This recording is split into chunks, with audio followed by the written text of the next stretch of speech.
Langma Rwnaisa Nini nai ma bayano Gerakkan ani fanrumo Ransajak pholano Nini hamari pohor Ano supungo Geplai sari sakloma Kucukuk sani thani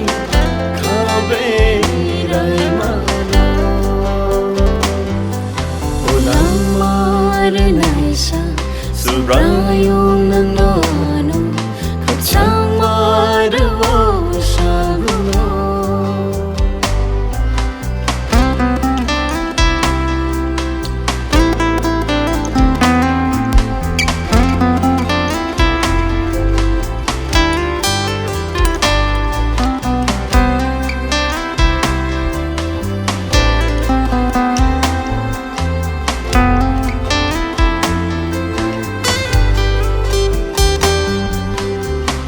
Kaitorse Poja twinaisa Lenglawi ang tong mano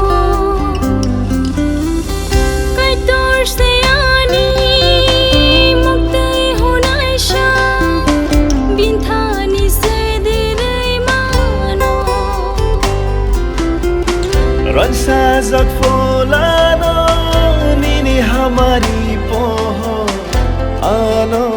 supungo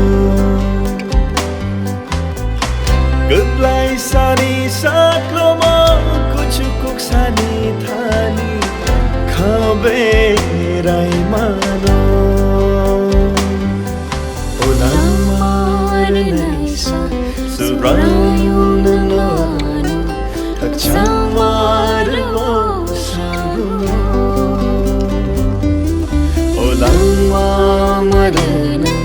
Nini nai ma bayano Gerakkan ani fanrumo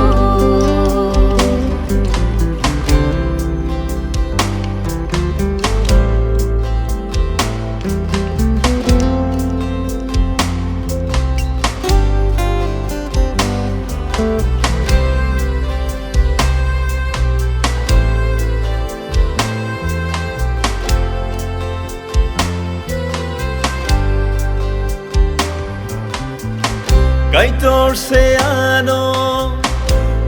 Rwnaisa Ang biyalok langla Kaitorse Coba twinaisa Mungsyao ang kirigla Ransajak pholano Nini hamari pohor Ano supungo Geplai sani saklomo Kusukuk sani thani Kaberai mano